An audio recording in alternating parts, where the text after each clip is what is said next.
Chapter 13. The Rescue.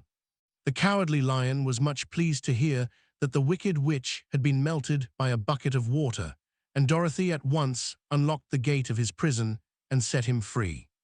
They went in together to the castle, where Dorothy's first act was to call all the Winkies together and tell them that they were no longer slaves. There was great rejoicing among the yellow Winkies, for they had been made to work hard during many years for the wicked witch, who had always treated them with great cruelty. They kept this day as a holiday then and ever after, and spent the time in feasting and dancing. If our friends, the Scarecrow and the Tin Woodman, were only with us, I should be quite happy. Donnet, you suppose we could rescue them? Asked the girl anxiously.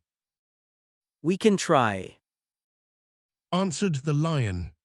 So they called the yellow Winkies and asked them if they would help to rescue their friends, and the Winkies said that they would be delighted to do all in their power for Dorothy, who had set them free from bondage. So she chose a number of the Winkies who looked as if they knew the most, and they all started away. They traveled that day and part of the next, until they came to the rocky plain where the Tin Woodman lay, all battered and bent. His axe was near him, but the blade was rusted and the handle broken off short. The Winkies lifted him tenderly in their arms and carried him back to the yellow castle again, Dorothy shedding a few tears by the way at the sad plight of her old friend, and the lion looking sober and sorry. When they reached the castle, Dorothy said to the Winkies, Are any of your people tinsmiths? "Oh, yes. Some of us are very good tinsmiths," they told her. Then bring them to me. She said, and when the tinsmiths came, bringing with them all their tools in baskets, she inquired, Can you straighten out those dents in the Tin Woodman, and bend him back into shape again, and solder him together where he is broken?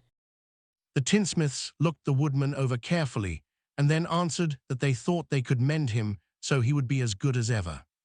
So they set to work in one of the big yellow rooms of the castle and worked for 3 days and 4 nights, hammering and twisting and bending and soldering and polishing and pounding at the legs and body and head of the Tin Woodman, until at last he was straightened out into his old form, and his joints worked as well as ever.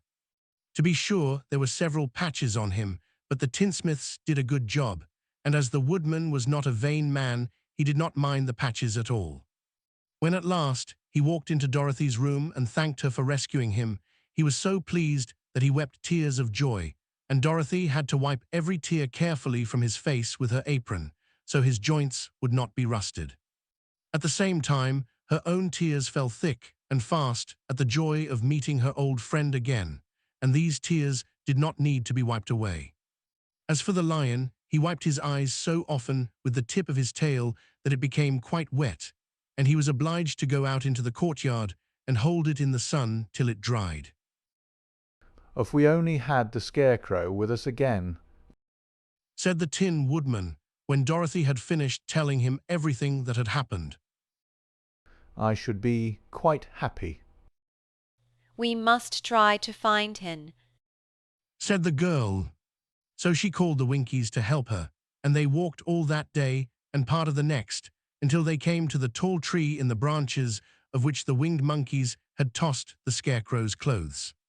It was a very tall tree, and the trunk was so smooth that no one could climb it, but the woodman said at once, I'll chop it down and then we can get the Scarecrow clothes. Now while the tinsmiths had been at work mending the woodman himself, another of the Winkies, who was a goldsmith, had made an axe handle of solid gold and fitted it to the woodman's axe instead of the old broken handle. Others polished the blade until all the rust was removed, and it glistened like burnished silver. As soon as he had spoken, the Tin Woodman began to chop, and in a short time the tree fell over with a crash, whereupon the Scarecrow's clothes fell out of the branches and rolled off on the ground. Dorothy picked them up and had the Winkies carry them back to the castle, where they were stuffed with nice, clean straw, and behold, here was the Scarecrow, as good as ever, thanking them over and over again for saving him. Now that they were reunited, Dorothy and her friends spent a few happy days at the Yellow Castle, where they found everything they needed to make them comfortable. But one day the girl thought of Aunt Em and said, We must go back to Oz and claim his promise. Yeah, said the Woodman. at last I shall get my heart. And I shall get my brains. Added the Scarecrow joyfully. And I shall get my courage. Said the Lion thoughtfully. And an I shall get back to Cannes. Cried Dorothy, clapping her hands. Ho! Let us start for the Emerald City tomorrow. This they decided to do. The next day they called the Winkies together and bade them goodbye. The Winkies were sorry to have them go, and they had grown so fond of the Tin Woodman that they begged him to stay and rule over them and the yellow land of the West.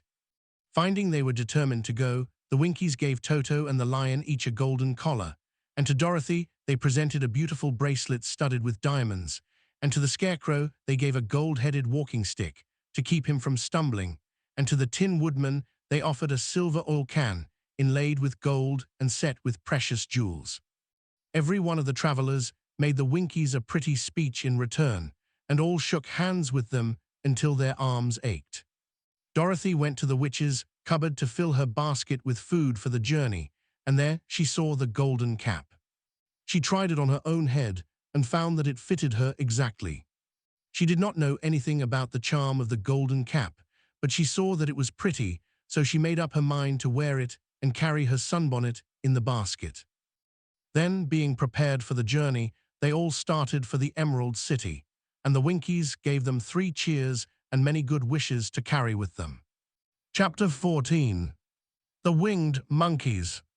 You will remember there was no road, not even a pathway, between the castle of the Wicked Witch and the Emerald City. When the 4 travelers went in search of the witch, she had seen them coming, and so sent the winged monkeys to bring them to her. It was much harder to find their way back through the big fields of buttercups and yellow daisies than it was being carried. They knew, of course, they must go straight east toward the rising sun, and they started off in the right way.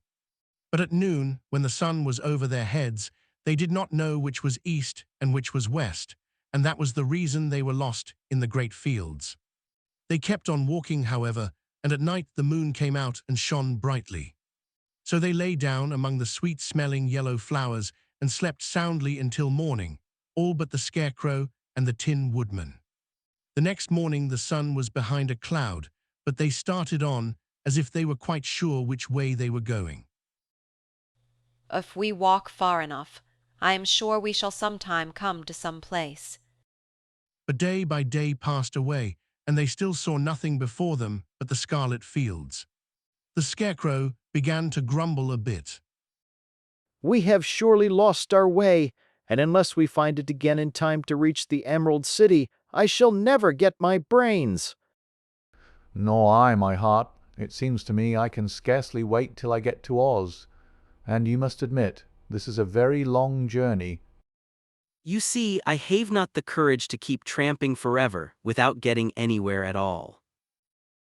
Then Dorothy lost heart. She sat down on the grass and looked at her companions, and they sat down and looked at her. And Toto found that for the first time in his life, he was too tired to chase a butterfly that flew past his head. So he put out his tongue and panted and looked at Dorothy as if to ask what they should do next. Suppose we call the field mice. They could probably tell us the way to the Emerald City. To be sure they could. Why did not we think of that before? Dorothy blew the little whistle she had always carried about her neck, since the Queen of the Mice had given it to her. In a few minutes, they heard the pattering of tiny feet, and many of the small grey mice came running up to her.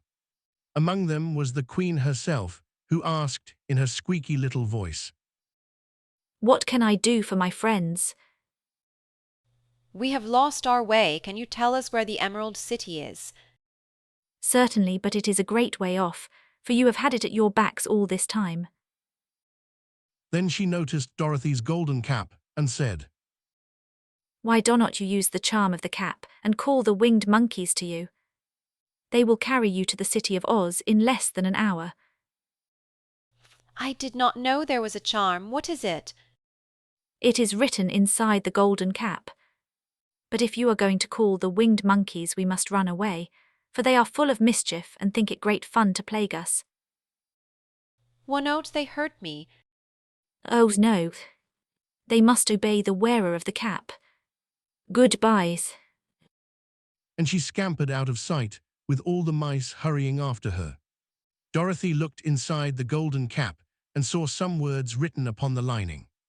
These, she thought, must be the charm, so she read the directions carefully and put the cap upon her head. Epe, Pepe, Kaki. She said, standing on her left foot. What did you say? Asked the Scarecrow, who did not know what she was doing. Hill, low, ho, low, hell, loo. Dorothy went on, standing this time on her right foot. Hello.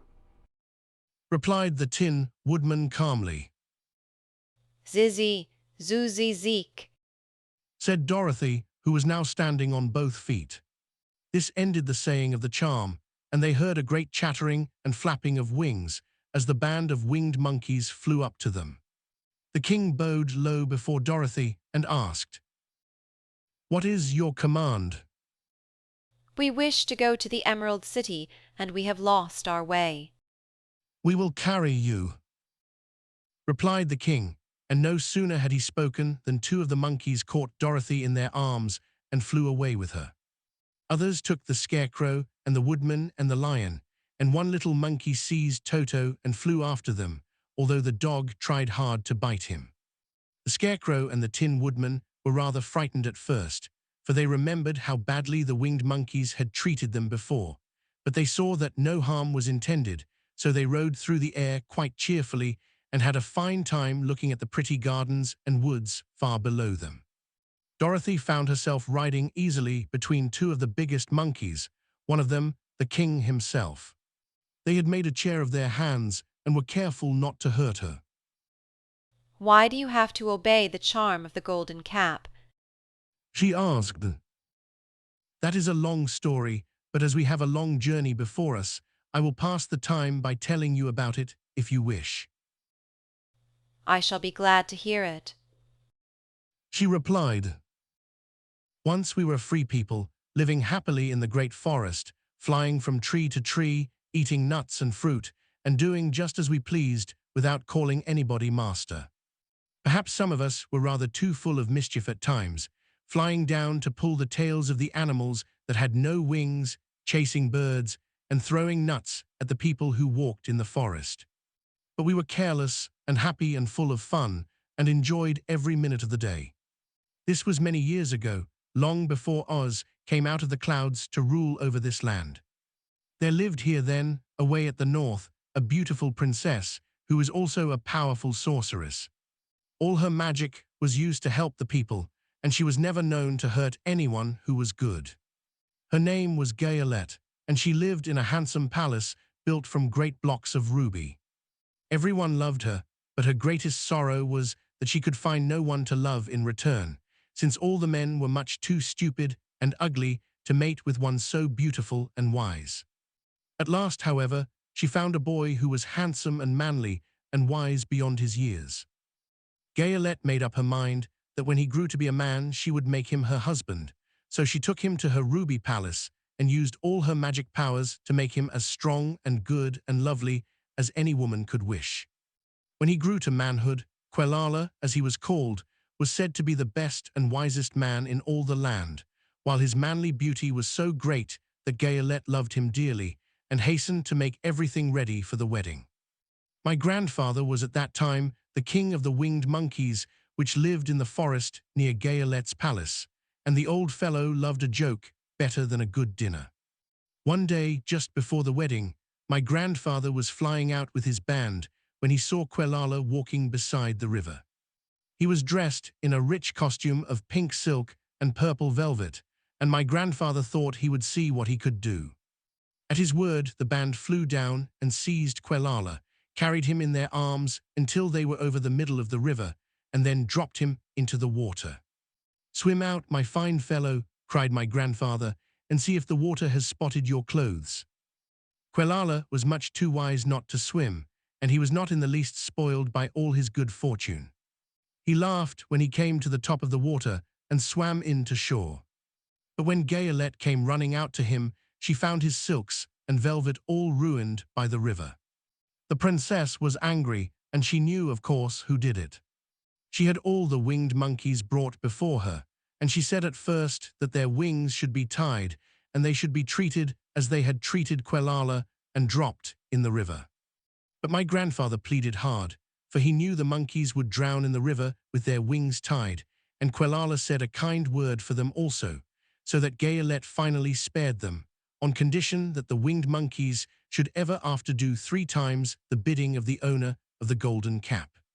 This cap had been made for a wedding present to Quelala, and it is said to have cost the princess half her kingdom. Of course, my grandfather and all the other monkeys at once agreed to the condition, and that is how it happens that we are 3 times the slaves of the owner of the golden cap, whosoever he may be. And what became of them? Asked Dorothy, who had been greatly interested in the story. Quelala being the first owner of the golden cap, he was the first to lay his wishes upon us. As his bride could not bear the sight of us, he called us all to him in the forest after he had married her and ordered us always to keep where she could never again set eyes on a winged monkey, which we were glad to do, for we were all afraid of her. This was all we ever had to do until the golden cap fell into the hands of the wicked witch of the West, who made us enslave the Winkies, and afterward drive Oz himself out of the land of the West. Now the golden cap is yours, and 3 times you have the right to lay your wishes upon us. As the Monkey King finished his story, Dorothy looked down and saw the green, shining walls of the Emerald City before them. She wondered at the rapid flight of the monkeys, but was glad the journey was over. The strange creatures set the travelers down carefully before the gate of the city. The king bowed low to Dorothy and then flew swiftly away, followed by all his band. "That was a good rye," said the little girl. Yes, and a quick way out of our troubles. How lucky it was you brought away that wonderful cap.